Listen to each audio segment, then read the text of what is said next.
Насловна страна на денешниот дневник. Климатските промени водат до постепено исчезнување на ендемични организми во Охридското езеро.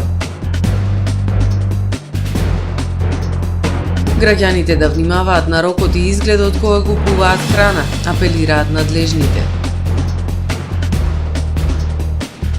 Седми ден трае потрагата по исчезнатиот турист од Белгија. 15-та меѓународна научна конференција на тема современи безбедносни предизвици и зајакнување на отпорноста на земјите од југоисточна Европа. Сајбер-криминалци во Шпанија од две жени изнудиле 325.000 евра. Жените мислеле дека се во романтична врска со Бред Пит. Со содржините во дневникот започнуваме по временската прогноза. Останете со нас. Трпе Инвест ви донесува метео на ТВМ.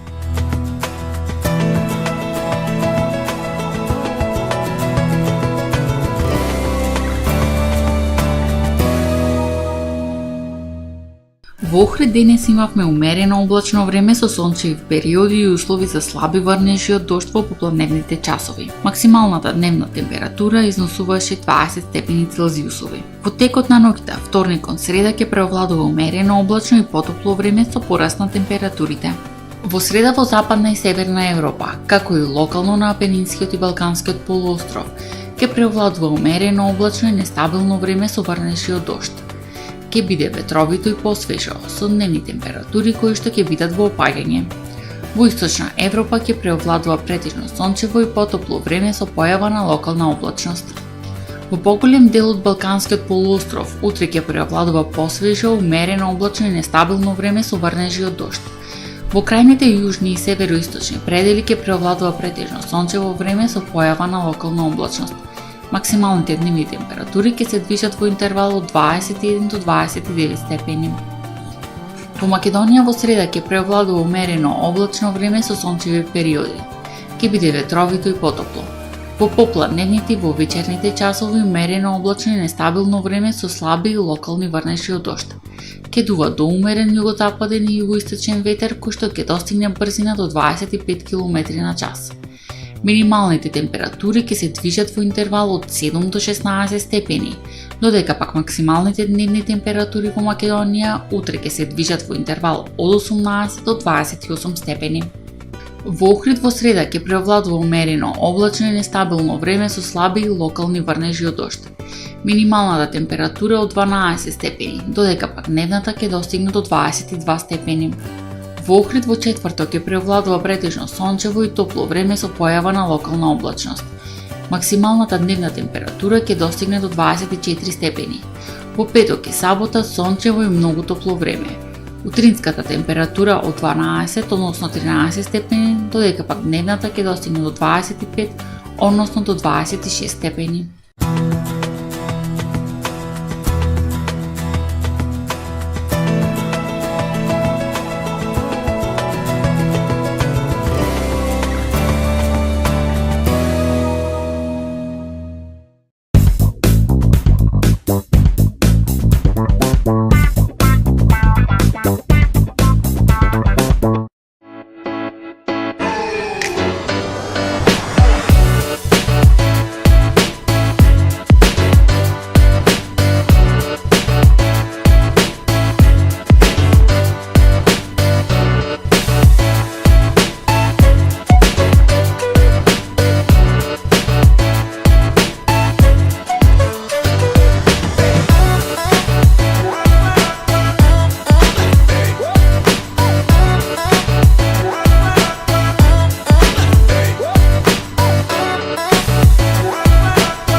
Кошаркарска школа за деца ProBasket Junior врши упис на нови членови. Момчиња и девојчиња на возраст од 5 до 13 години можат да се пријават во текот на цел месец септември. со ProBasket Junior, заедно за правилен раст и развој на децата. Тамаро е 25 години охридски водички лидер и препознатлив бренд. Обуките од менаџерскиот тим се доказ за максимална посветеност кон вработените. Тамаро Холдингот се грижи за организацијата и навреме пренесените информации кои отсликуваат тимската работа. Секој успех на вработениот е успех и на компанијата. Маркетите располагаат со производи со висок квалитет од секакви брендови по одлични цени. Вкусните печива од Анабела пекарата се веќе омилен појадок на многу потрошувачи во Охрид. Анабела кујната услужува голем број на потрошувачи и компании.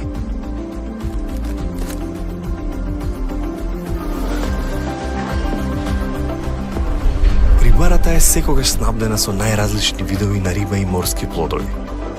А месарниците располагаат со свежо месо и месни производи во секое време.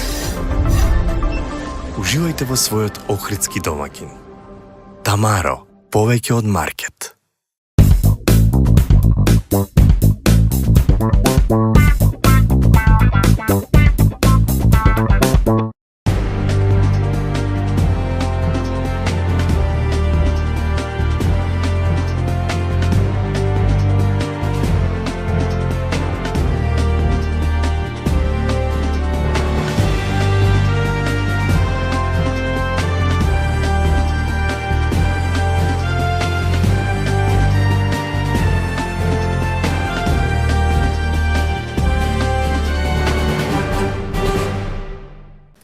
Добар ден, прво издание на Дневникот на ТВМ.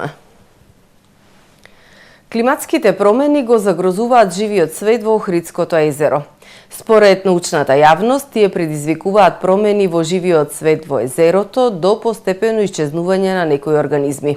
Посебно се загрозени ендемичните риби, кои многу тешко се прилагодуваат на промените и притисоците врз овој значаен екосистем. На 26 септември во Охрид ќе се одржи климатон, на кој ќе се говори за влијанието на климатските промени врз сладководните екосистеми и туризмот. Во последните 30 години под влијание на природни услови и човечкиот фактор се чувствуваат промени во климата во светот и нашиот регион не е поштеден од нив. Сладководните екосистеми, какво што е Охридското езеро, се едни од најзагрозените од влијанието на климатските промени. Тие сладководни системи се доста фрагментирани, се изолирани и од друга страна кај нив можне се забележува човековото, односно антропогеното влијание, антропогените притисоци, кои што ја забрзуваат деградацијата на самите сладководни екосистеми. Тоа се случува и со Охридското езеро, затоа што климатските промени не треба само да ги сватиме како зголемување на годишната температура, просечната температура, туку секако тука доаѓаат голем број на стресори, подигнување на нивото на концентрацијата на јаглерод диоксид во воздухот, интензивни промени на сушни и на влажни периоди. Значи, сите тие стресни фактори спаѓаат во тој поим климатски промени. Сите тие промени, пред се температурните промени во езерото, предизвикуваат промени во живиот свет до постепено исчезнување на одредени организми. И сладководниот биодиверзитет е всушност најподлежен на такви промени, доколку компарираме со организмите кои што живеат на копно и во морските средини. Промената на температурата влијае врз животните циклуси на организмите, влијае врз нивниот метаболизам, влијае врз процесот на размножување, на раст и развој, секако влијае врз нивната способност за преживување, дефинитивно, и сите, всушност, во сладките води организмите имаат само три можности. Да се прилагодат на таквите промени, да мигрираат или да изумрат, што секако се случува. Најситните организми имаат способност да се прилагодуваат, но покрупните, како што се рибите кои живеат во фрагментирани, изолирани услови и немаат можност да мигрираат, многу тешко се прилагодуваат на температурните и другите промени кои настануваат во сладководниот екосистем. Особено е карактеристично за оние видови кои што се ектотермни, односно кои што немаат способност да се прилагодуваат на тие, внатрешна способност да се прилагодуваат на тие промени, и секако кај нив забележуваме промени во нивниот животен циклус. Например, охридската пастрмка, моите колеги во текот на своите истражувања забележале дека доаѓа до промени во начинот на исхрана на овој ендемичен вид риба, со тоа што тие се прилагодуваат, се префрлаат од исхрана од сладководниот планктон кон бентосна фауна, за жал. На 26 септември во Охрид ќе се одржи климатон на кој ќе се говори за влијанието на климатските промени врз сладководните екосистеми и туризмот.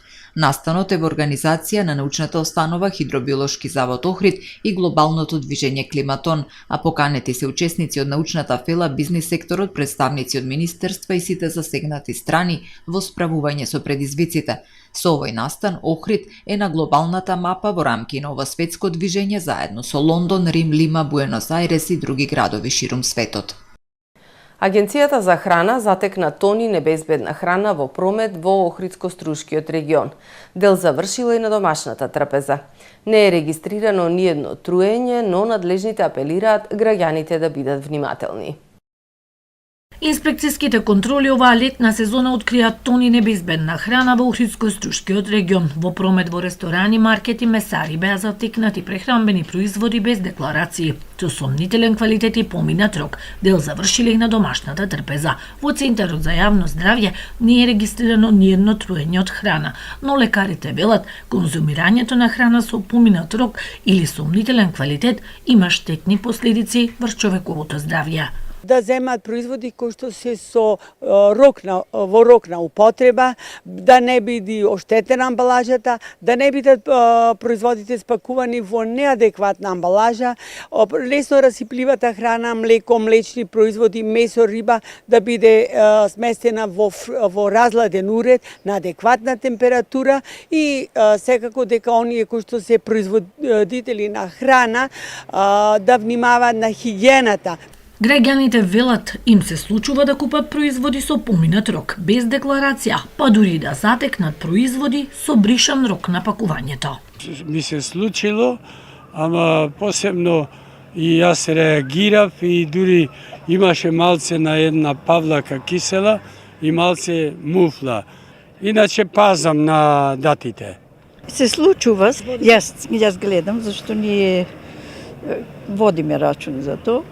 И обично некогаш може да се случи да биде заминат рокот, ама да не можеш да го најдиш онака што пишува. Да, се има случено. И кога одам дома, жена ми вика што врати го назад, многу пати го враќам. Така, а дали го гледате рокот? Го гледам, а кога не носам наочар и некој пат го земам на доверба и погрешам.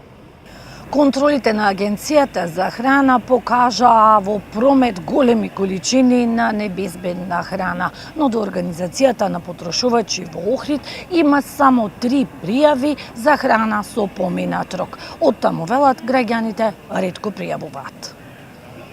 Имплементацијата на научните достигнувања овозможува подобро да се справуваме со предизвиците на безбедноста, рече министерот за внатрешни работи Тошковски на 15-тата меѓународна научна конференција која се одржува во Охрид. 15-та меѓународна научна конференција на тема современи безбедносни предизвици за јакнување на отпорноста на земјите од југоисточна Европа се одржува во Охрид. На конференцијата учествуваат експерти од областа на безбедносните науки.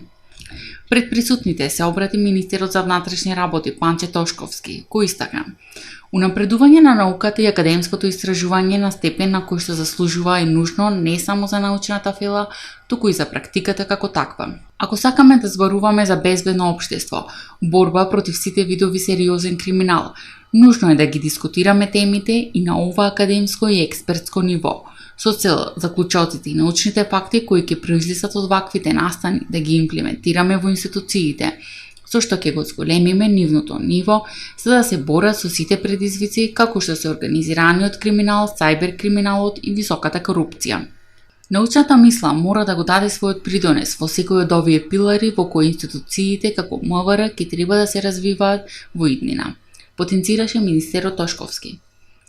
На крајот на своето обраќање, Тошковски нагласи дека со имплементирање на научната мисла и достигнувања, создадени на вакви конференции и форуми, овозможува подобро да се подготвиме за сите предизвици кои не очекуваат во иднината и кои се клучни за безбедноста на државата, регионот, а и пошироко. Конференцијата е во организација на Факултетот за безбедност Скопје и Фондацијата Фридрих Еберт. Седми ден трае потрагата по исчезнатиот турист од Белгија. Лицето последен пат е забележано во атарот на село Лакајца Струшко, а имало планирано рута за планинарење во реонот Охрид, Струга, Дебар и на север кон Албанија. Доколку некој го забележи да пријави на бројот 112 или во најблиската полициска станица, апелираат од Националниот сојуз за планинско спасување. Седми ден трае потрагата по турист од Белгија. Националниот сојуз за планинско спасување денеска апелира, ако некој го забележал или го забележи да пријави. Лицето последен пат е забележано во атарот на село Лакајца Струшко на 18 септември како се движи по позната патека Хајс Картус Трейл и очекувано е да помине низ Вевчани, Охрид и Националниот парк Галичица се до манастирот Свети Наум, каде што завршува последната етапа од патеката. Замолуваме доколку некој го забележи или веќе го има забележано во изминатите денови, да ја сподели информацијата со операторите на 112 или да пријави во најблиската полициска станица, апелираат од Националниот сојуз за планинско спасување. Оттаму претходно информираат дека во соработка со Интерпол, граничната полиција и планинската спасителна служба од Косово пребарани се етапи од рутата по која се движел туристот од македонска и од албанска страна, но за жал не е пронајдена ниту една трага од него. Од СВР Охрид информираат дека станува збор за 72 годишно лице од Белгија кој е пријавен за исчезнат на 18 септември од страна на амбасадата на Кралството Белгија. Лицето имало планирано рута за планинарење во реонот Охрид, Струга, Вевчани, Дебар, Битуше и на север кон Албанија. Со помош на дрон извршена е потрага и обсервација на теренот, но лицето не е пронајдено и не се пронајдени предмети и траги кои укажуваат на присуство на лицето на наведениот терен, информираат од СВР Охрид. Да ги погледнеме вестите од светот кои ги издвоивме за денес. Кан под вода. Метеоролошките служби не го предвиделе невремето и немало никакви предупредувања. Градоначалникот на Кан изјавил дека ќе побара објаснување од другите власти, бидејќи градот бил алармиран само 1 час по почетокот на невремето. Големо количество на вода ги поплавило улиците, носејќи се пред себе, вклучувајќи и возила. Водата навлегла во подруми, гаражи, продавници, затворени се сите училишта во градот. За среќа, никој не е повреден. Градоначалникот потврдил дека многу брзо бил формиран кризен штаб и дека итните служби ја санираат штетата на терен, пренесува Reuters. Последен говор на Бајден како американски претседател на Генералното собрание на Обединетите нации. Бајден ќе се обрати пред стотици светски лидери. Главното прашање ќе биде конфликтот на Блискиот Исток, за кој американскиот став не е во согласност со ставот на остатокот од Генералното собрание на Обединетите нации, кој минатата недела со големо мнозинство гласови усвои резолуција со која се бара Израел да ја прекине окупацијата на палестинската територија во следните 12 месеци. Америка беше меѓу 14 земји кои гласа против оваа резолуција. Генералната дебата во рамките на Генералното собрание на Обединетите нации започнува денеска, а завршува во понеделник на 30 септември. Суд во Аргентина вчера наредил апсење на претседателот на Венецуела Николас Мадуро и на голем број владини представници, како дел од случај за злосторство против човештвото, соопштил Аргентинскиот форум за одбрана на демократијата, кој го покренал случајот. Во присудата на Федералниот суд во Буенос Ајрес, цитирано од локалните медиуми, било наведено дека во Венецуела постои систематски план за репресија, присилно исчезнување на луѓе, тортура, убиства и прогон на дел од цивилното население, развиен најмалку од 2014 година до денес. Претходно пак, исто така во текот на вчерашниот ден, Врховниот суд на Венецуела наредил апсење на аргентинскиот претседател Хавиер Милеј и на неколку негови блиски соработници, под обвиненија за перење пари и незаконско лишување од слобода. Односите помеѓу овие две земји се влошија по спорните претседателски избори во Венецуела, кои беа пропратени со обвинувања за масовна измама и по кои аргентинските дипломати беа протерани од Венецуела. Буенос Ајрес го повика Меѓународниот кривичен суд во Хаг да издаде налог за апсење на Мадуро. Сајбер криминалци во Шпанија од две жени изнудиле вкупно 325.000 евра. Жените мислеле дека се во романтична врска со Бред Пит. Членовите на бандата користеле платформи за инстант пораки и комуницирале преку имејл со двете жени, додека жените не стигнале до точка да веруваат дека навистина разговараат со Бред Пит, кој им видел романтична врска и заедничка иднина. Потоа измамниците ги охрабрувале жените да инвестираат во различни проекти кои всушност не постоеле.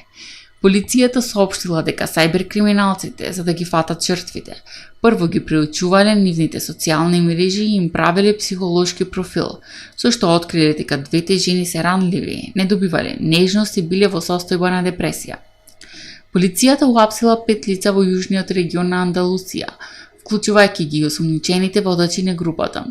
Од нивните домови одзеле неколку мобилни телефони, банкарски картички, 2 компјутери и дневник во кој биле запишани фразите што криминалците ги користеле за да ги измамат жртвите. Полицијата успеала да поврати 85.000 евра кои биле одземени од двете жени. Почитувани гледачи, тука е крајот на првиот дневник на ТВМ. Ви благодарам за вниманието. Пријатно.